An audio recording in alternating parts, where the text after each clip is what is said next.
Hey everyone, this is Semler and you're listening to TCR.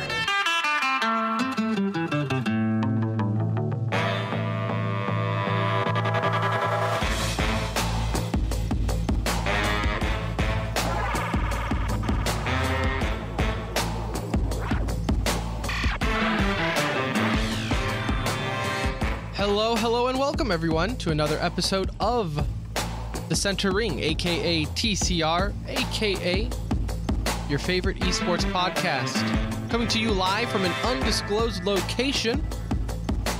The date, March 1st, 2017. The time, 8:21 p.m. I'll be your host for this evening. My name is Tim. Alongside me is Brett. Howdy. Howdy. Noah Nuge today. He is on a little vacation. Yep. He's on a business trip, let's say. Whatever. A business trip to Bahamas. And we're not kidding. His work sent him to the Bahamas. We have a pretty good show for you today, if I'm not going to lie. Episode 52.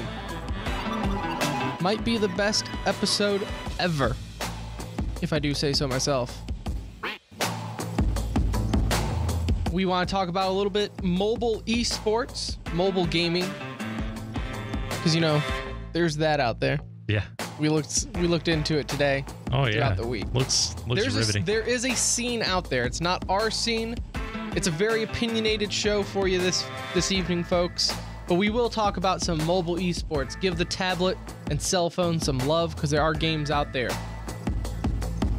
I want to talk a little bit. There was an article on, I believe, what was it? Esports Insider about Rocket League becoming a tier 2 esports and what are the odds. I want to talk about that article in particular and kind of use it to branch off into some esports marketing talk. So we're going to get into that. And then, as always, though, we do have to start the show with some e-news for you here today. It was actually a slow week as far as esports is concerned. Yeah, I know. We kind of took like a little God sent break, Yeah, just recharge the batteries. Recoup. Well, it doesn't hurt or it doesn't help that in CS:GO you had Katowice coming up, so a lot of teams like ESL took a bye week. A lot of teams did. So you didn't have a whole lot going on there, but there were nonetheless some things going on. We'll update you on Katowice at the end of e-news, though. To start, though, I want to get into some Overwatch because a patch dropped yesterday, today? Today, I think. Today, yeah. was it? Man, I don't know. It seems... Maybe it was the 28th. It's 8:30. I've been up way too long. All the days are meshing.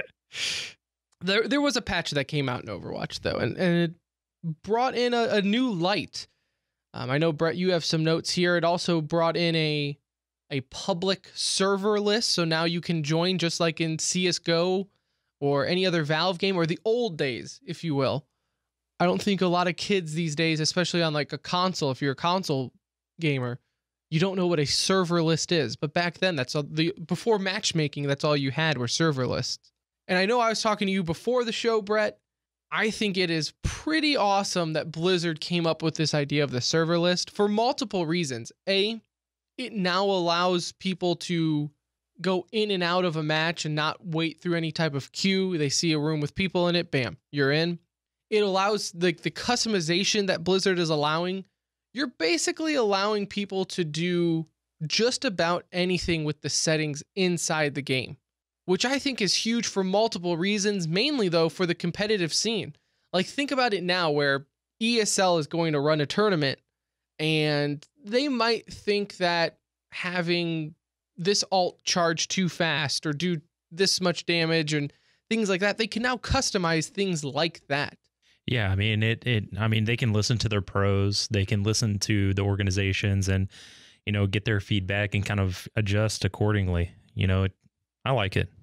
I think it's awesome. Back in the MLG days, like with Halo, okay, it was, you never, or even Rainbow, it really back in the day, you never used like the stationary settings that a game had.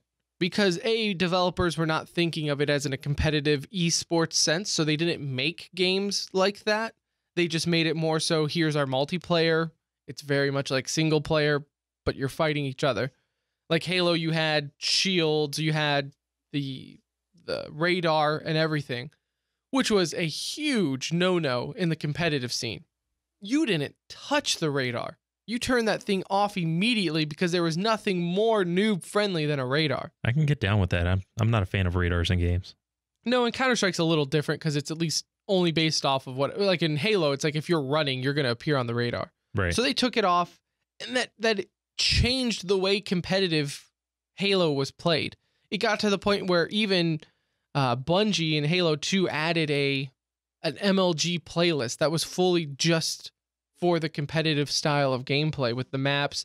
They changed like where weapons spawn, everything like that, where you're going to get that, I think, now in Overwatch. Like, I'd be very surprised if people just stick with the generic Blizzard rules in Overwatch.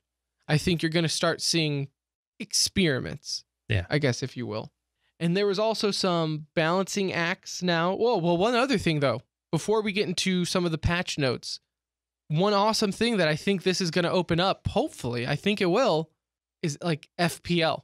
I think, because, you know, for a long time, Faceit has had Overwatch, but it's been like a closed in beta works. Like, you couldn't, I'm signed up for it, but never once have been able to do it. Yeah, and I think that's a big appeal to Counter-Strike, because I can go and watch my favorite pros playing against each other, and, you know, I'll watch that. It doesn't even have to be like a competitive match. I'll go and watch, you know, Seagull play with, you know, IDIQ, and you know, it's fun. I don't want to see the top pros play. Even for the casual competitive player like us, right? Like, by no means are we any pros, but I think when we play, we want to play to take it serious most of the time. Like, if I'm playing competitive, I'm there to win, right? And now, but even then, some people join competitive. They're like, man, it's just a game. Like, I'm just here to mess around. I'm trying to do my placement matches, man. Yeah, like, I'm in my placement matches. I got to get this. Or you could be like me, win 2 placement matches and still get placed in Diamond. I'm not complaining. Humble brag. Doesn't make sense, but I'm not complaining. Yeah. And now this allows it, though, to where, hey, if I'm joining a Faceit server, I know that those people are there to play. Right. Right. I know they're not there just to mess around. They're there because they're in Faceit and they want to play for real. Right. Now, it does hurt the actual competitive, like my ranks and everything, but, you know, give and take, right? Do you want a better competitive scene like in Faceit where you're going to get better skill levels, or do you want to play Blizzard setup and get hit with randoms that might not care? Then there was also some balancing. I know do you have the notes in front of you? Yes, I do. Tell me, I know from a while ago when I read the patch notes, I didn't read them when they came out, but I watched Kaplan's video release a couple weeks ago, and I know Bastion was like the talk of the town. Yeah, there was a big winner, and I mean, I'm not going to say a big loser, but someone that got a significant debuff. And we talked about this last episode, where was it last episode? I don't know. But we talked about Blizzard, how they wanted to make characters more relevant. They wanted all the, you know, the heroes to be played. And, well, I feel like, yeah, in Blizzard's dream scenario, they would have it to where any hero could be played at any point and be useful in the right hands. Well, there's one hero that might get some more play, and that's Bastion, everyone's favorite robot sentry. He did appear in pro matches, okay? Yeah. Like, that you did see him very few and far between, but he was played. He was very niche. Very, very niche. Very scenario based. Yeah. Right. So here's just a little recap of... And if anything, he was more so used as to cheese a certain point where you just knew you could sit up and post up. Right. So here's some of the biggest. There's 3 really that I'm going to point out here in the patch notes. One, it's a 33% decrease in time to go to his sentry. He goes from 1.5 seconds to go into his little sentry phase to 1 second. That's huge. Doesn't seem like a lot, but in the middle of a fight. But paired with this, he can now self-heal while running with a right click. I like that, though. I know a lot of people thought that was overpowered, but I felt as very few times as I played Bastion, that was always one of the annoying things, is that, like, even if you were on a retreat or offense or however you wanted to play it, it was like you had to not be with your team, because as they're pushing forward, what were you to do other than sit there and heal up? Yeah. And to be paired with it, as if he couldn't already mow down 3 people in one clip, they increased his clip size in Sentry mode from 200 to 300. So now you can really hold that left click down and just go to town. Yeah, I'll have to play with that. Do they mess around with his damage at all? He no longer deals odd. critical damage. Oh, at all? At all, right. And and they also helped him out in recon mode. I'm thinking recon mode is when he's out of Sentry mode and he's kind of running around. Right. They decreased the spread on his shots by 25%. So now he can run and self heal, but he also has a tighter spread. But that's on good. His shots. I guess that's good. I'm glad that they. To me, the way I'm interpreting all this is that they really wanted to make his recon mode more useful. Right. Which back in the day, it wasn't at all. Like, No, it dealt damage, but the gun was so inaccurate. It doesn't have enough ammo. It didn't do enough damage to where you could literally, it was faster for you just to turn into a turret and nail them in the face and get those critical hits and kill them faster than it would be if you were just shooting. But now that they made it more accurate, you don't get critical hits in sentry gun mode. I see the balance there. Yeah, and then lastly, they also increased his clip size in recon mode from 20 to 25. And it needed it. Yeah. It needed it badly. Yeah. And then, but my baby boy got hurt. Yeah, Roadhog. Man. Let's see here. Roadhog. His spread on his shots was decreased by 20%. Which I think you would see that as a good thing with the shotgun, and with the blast, his spread was reduced. Yeah. Which they kind of had to do that because they decreased when you hook somebody. They decreased it from it being 2 meters away from you. Once he brought him in and got you hooked to 3.5 meters, so they had to kind of tighten that up because. What is he going to do? Right. They have to balance it out. If half of your shots miss them right when you hook them, it's not really going to be worth it. If I have to 2-shot a Lucio when he gets right up in my face, I'm going to be ticked. I agree. Yeah. I mean, you already raged hard enough like when you hooked a Mercy and you didn't kill her in one shot. Right. And then lastly, they increased the cooldown of his skills from 6 seconds to 8 seconds. So, Roadhog. He will still be relevant. Like the hook to his hook is I mean, yes, he's OP in itself because the hook used to be like a one shot, and I haven't played it since the patch, but I'm sure it's still good. But the fact that you're hooking someone out of the battle, right? Yeah. Like if it's a 6-on-6, you hook someone off that point, and then all of a sudden, bam, it is now you now have the man advantage if your team pounces on someone, especially if you hook someone like their Reinhardt and they're like. In between of him dropping his shield to do anything, if you hook that Reinhardt, you pull out their shield, it's almost a guaranteed point cap if your team is coordinated enough. In Dota 2, Team Liquid won the StarLadder I-League Star Series Season 3. That's a mouthful. They won 3-1 over Team VGJ. That win most likely will secure them an invite to the Kiev Major coming up here at the end of the month. Or at the end of April, excuse me. Team Liquid, it's their first like major LAN victory of the year. I think their last one before this one was in November. So they kind of been on shaky grounds in Dota 2 as far as Team Liquid's concerned. But typically winning StarLadder, especially like within a month or two of a major, that's going to get them an invite to the major there. So that's pretty good, cool there. One news that I am super excited for, and Brett, I don't think you have any idea who this person is. Ogre 2 is returning to Halo. Do you have any idea who Ogre 2 is? Not a clue. He is arguably the best Halo player of all time. So for the longest time he really broke the scene through Final Boss when he played with his twin brother Ogre 1. That's kind of Ogre 1 and 2. They were kind of a one-hit combo there. And he retired, man, I want to say maybe 2015. It wasn't really that long ago that he announced his retirement. I think it was even when we started the podcast. So maybe in 2015.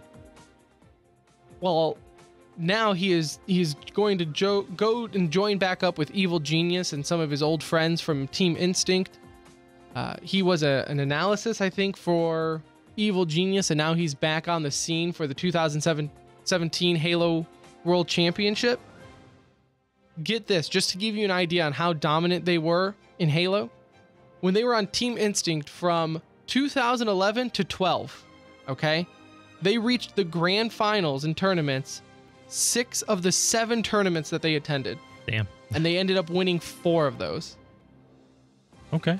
I mean, he is arguably, I think, one of the better ones. You can put him right up there with, to me, like Snipe Down, T Squared. At his hype, T Squared was pretty good. He was kind of a douche, but much better now. He actually works with CS:GO now, T Squared. Okay.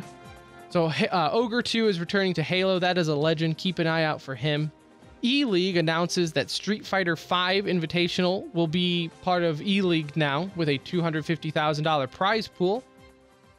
They are having it on TV, so the way it's working is 32 players will be competing. The top 16 competitors are based on the Capcom Pro Tour will be invited, while 16 additional players will be invited from Capcom. So yes, it's E-League, but because it's an official Capcom sanctioned event in their Pro Tour, Capcom's going to have a very heavy influence, as they always do. Of those 32 players, only 24 will survive in the preliminary rounds, which will run from March 27th through the 30th. So that's coming up here at the end of this month. What network is it going to be on? TBS. Okay. It's going to broadcast. So they're keeping it. Okay. All right. I was going to sneeze and then it went away. The competition will be broadcasted live on TBS each week, with the special coverage airing on March 31st, April 28th, and May 26th will also be broadcasted on Twitch. I don't know what I could never find. I don't know how this is affecting E-League and CS:GO, if it is at all.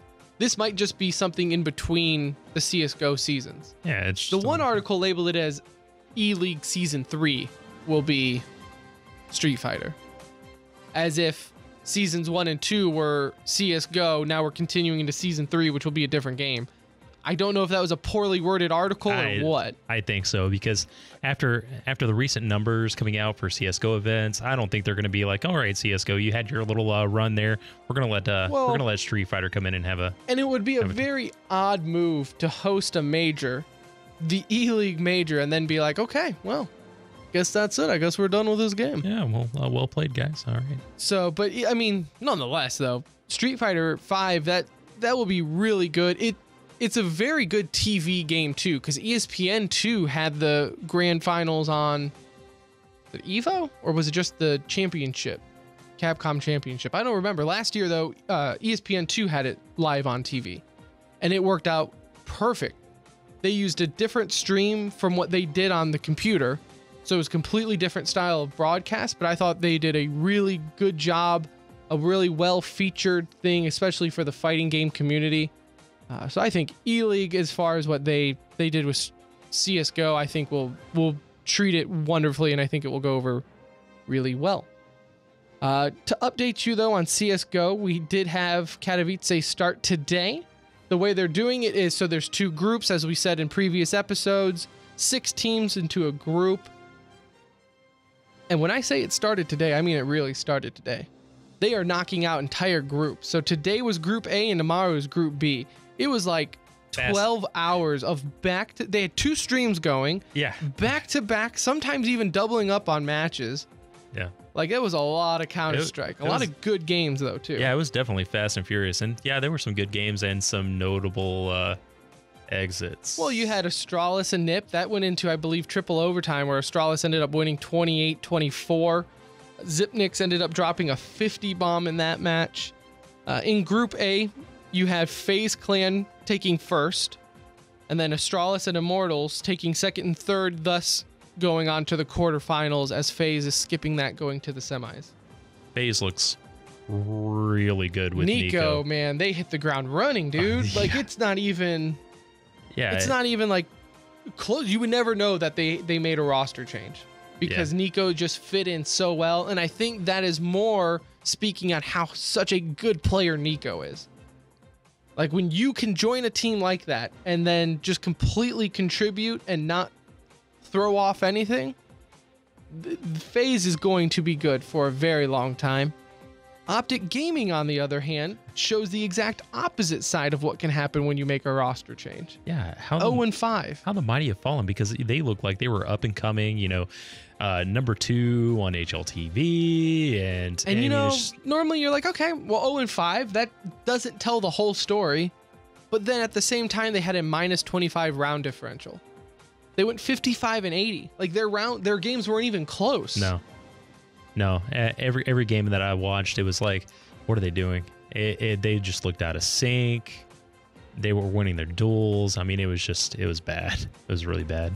And then to top it off, there's that rumor of Mixwell. Like, is he gonna go to EU? Is there?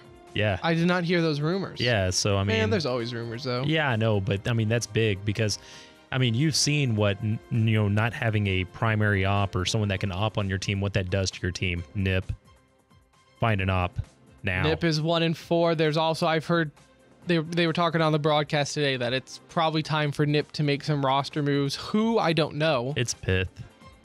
It is. It's just the odd man out. I mean, he was the newest one. The rest are solidified ninjas for life. Almost. Oh, yeah. So I mean, they're not moving anywhere. And Fnatic, that the swan song of Fnatic joining up didn't go as planned. They went 2-3. They are eliminated. And I'm telling you, we talked about this when they got together. I was like, enjoy it now, guys. Enjoy it now. Because I don't see that lasting. I don't know. I don't know. I guess it just depends. I know they were tweeting and everything here, so you just don't know. And then to wrap up e-news, though, Group B will be tomorrow. That's SK, Virtus Pro, North, Cloud9, Navi, who's having major issues of their own, and even Simple tweeting out that he has health issues, like heart problems, and then Heroic. And so that's e-news. I want to move on, though, to our next topic here, which is... Which one did you want to do? Do you want to do mobile esports first? Yeah, we'll do mobile first. All right. Let's talk about this mobile esports that goes on here behind the scenes. It's not in the limelight, right? It's not front and center by any means, but there is a scene out there where tablets, cell phones, anything like that is there is an esport out there, right? You have games like Vainglory. You have Clash Royale. If you want to think of Hearthstone, that can be played on mobile. So I was looking at that on my phone the other day. I'm like, you know what? It plays really well. Does it? Yes, it plays really well on the phone. So that translates, right? There could be someone out there that has never played Hearthstone on PC and then went and started on mobile.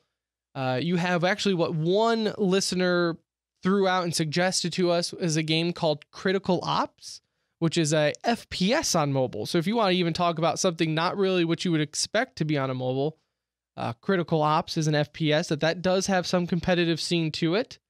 It looks strikingly similar to CSGO. Man, I can't put my finger on what game that looks like.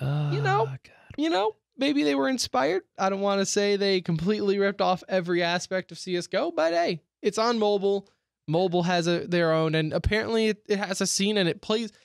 Look, I'm more impressed that if there's an FPS on mobile, it plays well enough to have people be interested in playing competitively. Yeah, I mean, I watched some gameplay for about like 10 or 15 minutes. It plays smooth. Like for a phone, it's very impressive.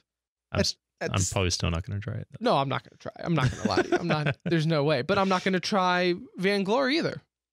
I'm not a mobile player. You know what I play? You know what game I play on my phone other than Pokemon Go? I play like the Katamari Damacy game on my phone. Like, I don't play games on my phone. I don't like the small screen. I'm an old man, right? We're old men here, Brett. We cannot do it. We were joking in our pre-show meeting earlier today that it's come full circle now. Yes. So at first, our generations above us are looking at us going like, wow, so you watch people play video games? That's kind of dumb. Like, oh, you're just on your computer. And then here's us going, wow, you're playing video games on your phone? Yeah, they'll never know what a Razor was like. Or you got Snake on there? You got Minesweeper on your phone? Yeah, you got mine. Hey, you play a little Solitaire? Yeah, you got Solitaire on your phone? Damn. Yeah. No, it's just like, how about you step up to the real men and get a PC? That's right. Nerd. Get off my lawn. for multiple reasons, it's weird to me. I'm not trying to badmouth. It's just different to me. I'm not Right. part of that mobile scene. It's when I see them on stage and they're all looking like having a cell phone. You're right. It does look like they're checking Twitter or anything like that. And it's different. I'm not saying it's bad. It's just different. And, I also watched some Vainglory gameplay, and you know what? I'm not really into MOBAs. I kind of got into it a little bit late, but I like that because the games are shorter and there's not as much going on in that Vainglory game than like a HOTS match or like a Dota. I mean, it looks very simplified, and something that maybe someone that gets into MOBAs late could latch onto. The first I ever heard of Vainglory was back in 2015. I saw a demo of it set up at PAX South in San Antonio. And I remember it was near like the Twitch booth and everything. And they had all of them put out on tablets. And I thought it was like, even back then, I was like, this isn't going to work. Yeah. Like, no, it's a MOBA on a tablet. Like, what am I going to do? Like squint and bend over? And it does look extremely uncomfortable. Like if you think PC gamers are bad with their wrist carpal tunnel and all that, those poor kids are they're gonna have arthritis in their necks by the time they're 28. Yeah, in the pre-show, I was watching one of those matches, and like I don't even know why you have face cameras on there. It hurts my neck just watching them. You just see them, and it just looks like it looks like my nephew sitting on the couch just looking at his phone. Like that's what it looks like. That's what all three of them look like. Yeah, it's just like. Remember, it just looks like they're. If you are a mobile esports player, just stretch. That's all I can say. Yeah. Please just look up. Do some neck stretches. Get some neck stretches in there. But Vainglory, man, for all of my doubts in it, like just recently in February, February, it's March now. In last month, it's picked up some steam as far as like the teams in it, right? There are already some big name teams in there, like who's had a team? Cloud9. I'm trying to read this article here. Team Secret, SK Gaming, G2, Cloud9, TSM, Mouse Sports. I mean, those are some big organizations. Those are huge man. organizations. Like, yeah, they have teams in the bigger games, right? Tier 1 sports. And now you have other teams joining where Echo Fox, Fanatics, Immortals, NRG, and Rogue. Like those are not low tier organizations by any means. Not one of those organizations was like, oh, that's a self-made team or that's a player-owned team. No, these are big organizations. These are big guys getting involved. And of course, it's a MOBA, which is going to attract anybody, right? That's going to attract anything because people just love them. It has its appeal because it's on a phone. Anyone can play it at any time. But I'm truly blown away and surprised that some of these organizations are getting into it at a weird time, too, where it's like I said, I think it came out, or at least when I first saw it was 2015. You never see it. And I don't want to be that person using Twitch as the meter of popularity, but you never see it up on top of Twitch. I've watched one Vainglory match in my life. It was Cloud9 versus somebody, and it was 600 viewers, maybe peaked at 80. Yeah. Or 800. So it's weird. Like, I don't know where these organizations are coming in thinking, like, where is the return on investment? Or maybe there's not a whole lot of investment, right? No. I mean, it's on a phone. It's not like I have to buy you some badass PC or anything. I don't have to, when I fly you around, literally bring your cell phone. That's it.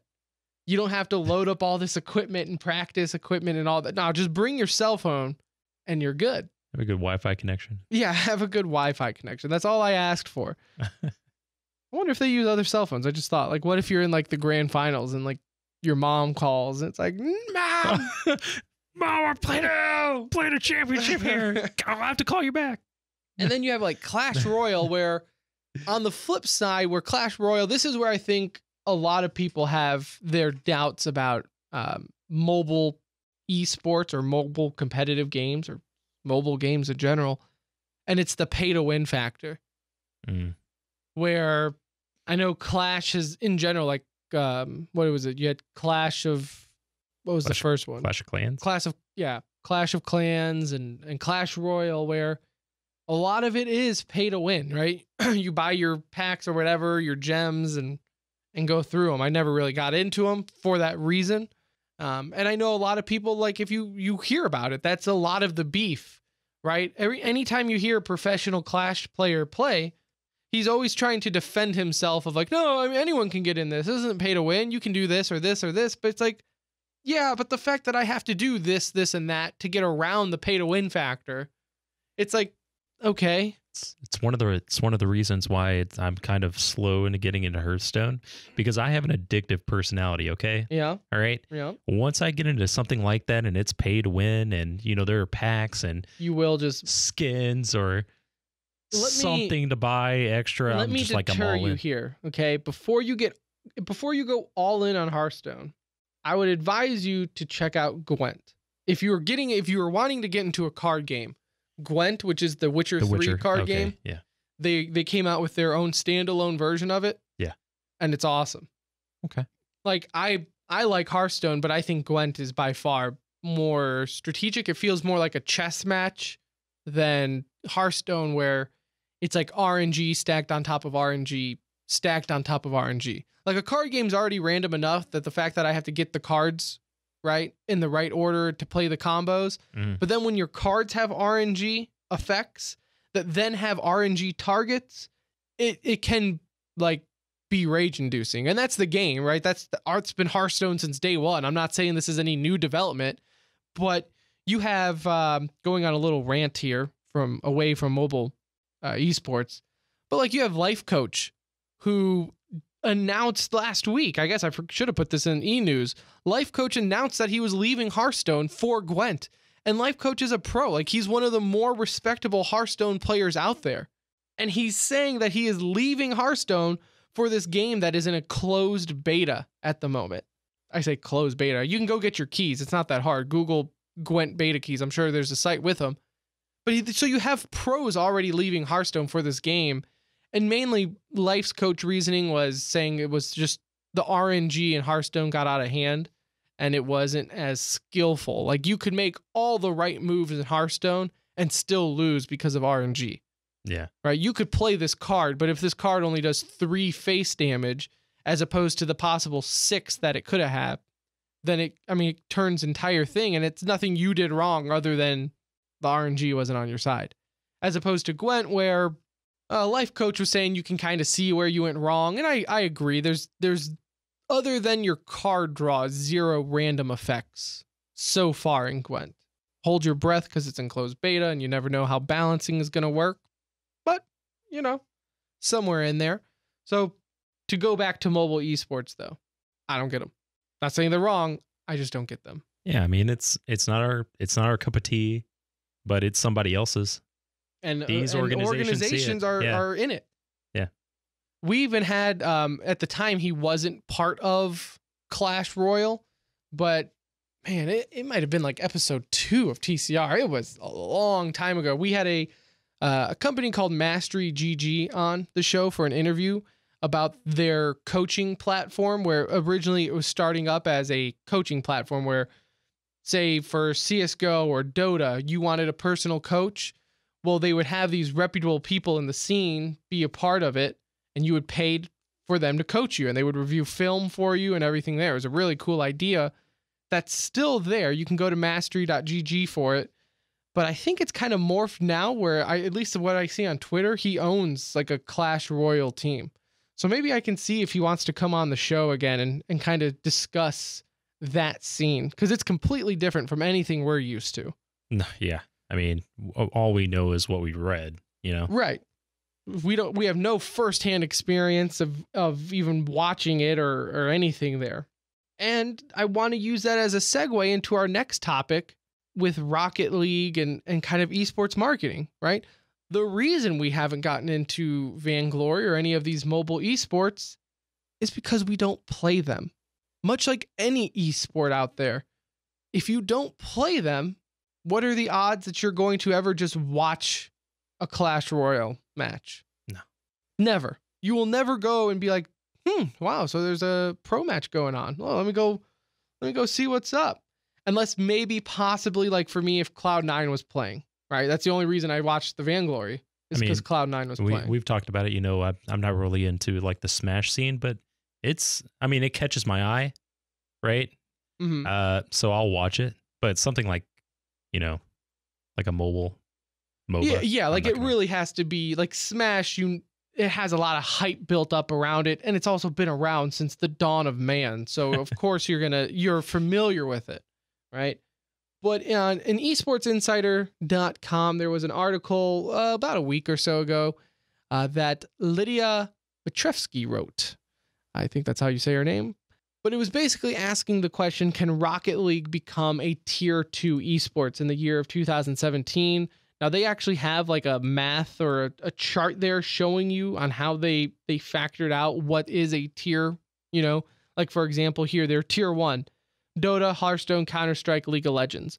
And all that's using, their average users, the prize pool, and things like that. Okay, like hours watched. There's actually reasons. That's not opinion based. They use their own little way for it. Okay. Tier 2, you have Call of Duty, Heroes of the Storm, StarCraft, Halo, Overwatch, things like that. And then in Tier 3, that's where you have your Rocket League, your Vainglory, your FIFA 17, Super Smash Brothers, which I got the shaft there, right? It did, but I think the only reason it got the shaft is because their formula. Like, because if I'm rating by that logic, I would definitely put Super Smash Brothers over Hearthstone. I don't feel like that. I see a whole lot of Smash tournaments on, but when there is big Smash tournament, it's drawing in numbers, dude. Down. Everybody's watching it on Twitch, especially in Melee, where it's like if it's Mango versus Armada, dude, that is stop down. Everyone watch this. That is a stop down fight. The issue, though, is with their formula, like I said, they include prize money as factors, and Smash does not have prize money. It's been a plague that I think this year there's finally tournaments having bigger prize money, but that's why.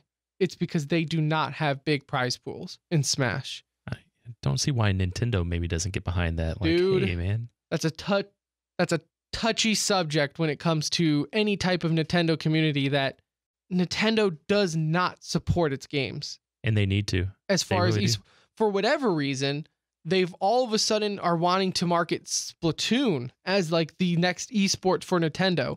I'm not gonna lie, Splatoon is awesome, and I mean, sure, I don't know how much it would. I don't know if I get jacked up for Splatoon, right? Like, I'm not gonna rage or anything during Splatoon, but hey, whatever. But they are advertising it as like an esports, right? Like in this first Switch commercial, it showed Splatoon in a stadium like an esports arena. But for some whatever odd reason, they just have shown no respect to the Smash community and to Melee, where it's just like these guys have been grassroots grown tournaments since like 2004 when the game came out. This game that came out years ago is still like popular, right? Like it's still getting new people into it. And it's completely at this point word of mouth. Yeah. Completely word of mouth. And it's insane to me, and almost in a disrespectful way that Nintendo treats its fan base. I wouldn't have known anything about Smash if it wasn't for DreamHack Austin.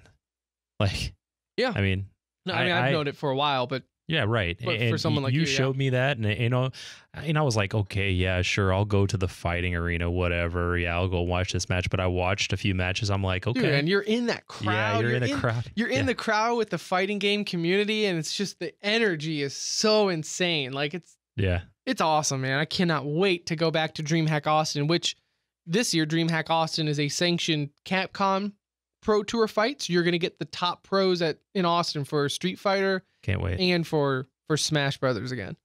I'm going to make sure we're there for the finals this time because we're bringing our own PC. So we have no reason to leave early.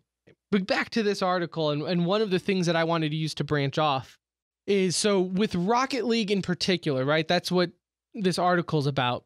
Psyonix is the company behind it. They announced that they plan for season 3 of Rocket League Championship Series and the rest of 2017, that they are going to invest $2.5 million into Rocket League esports for 2017. That is including prize pool money, community ran tournaments, console tournaments, and even a collegiate league. So they're trying to break into the college esports like Big Ten. Smart. Unless you're Penn State. which for whatever reason is denying their esports teams to be a part of the Big Ten League.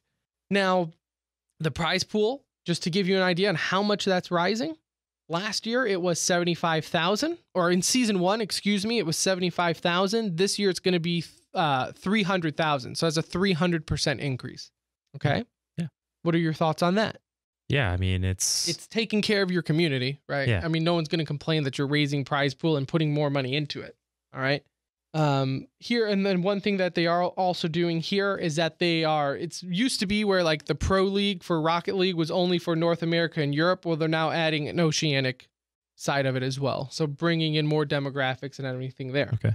And I mean, I can see this, because constantly, I'm always on the Steam, on the search for a Steam game. Like, I need something new to play. And, I'll go to top sellers. And I feel like every time I go to top sellers, I see Rocket League there. They're always like top 5. So people are still playing it and they're doing things. Here's my thing, though. Okay. Are they really buying it and sticking around, though? And this is where this is what I want to spawn into this conversation, is discussing like the marketing behind esports. Okay. So this company is putting $2.5 million into Rocket League and their pro scene, which is awesome. I'm not like, that's never a bad thing, but the fact that that's only helping the people within the competitive scene of Rocket League, like no casual player of Rocket League or someone who doesn't even have interest in the pro scene is going to care or be affected by that. Are they banking on the fact that bigger prize pools attract more people? Like, Rocket League has been out now for 2 or 3 years. Like, that fan base is what it is. It seems to work for CS, right? Like, that's all most people can talk about, which frustrates, I know, you and me. It seems to bring in the crowd like, oh, okay. Yeah, but I mean, look at this. They're talking about season 3 of Rocket League. What happened with season 1 and 2? Who knows? Exactly. Like, they don't esports in general. And I don't even want to compare this to like CS:GO, or because I mean, we're talking at the moment a tier 3 by their logic. Yeah. So you can't really compare it to a tier 1 where they don't really have to tell you that a big major's coming up, because guess what? When you see 1 million people watching it on Twitch, you're probably going to click on it and be like, whoa, like what's going on here? Is it production value? Is it, I just think no one knows it's going on. When you have kind of a fringe game like Rocket League was, where people thought it was the funnest game for the first 2 weeks it was out. And then afterwards, it kind of trickled down to where people were like, damn, like you really have to know what you're doing to enjoy this game at any type of higher level. yeah, maybe it's, when people watch, and I know I'm going back to CS, but, it's pros. We latch on to pros.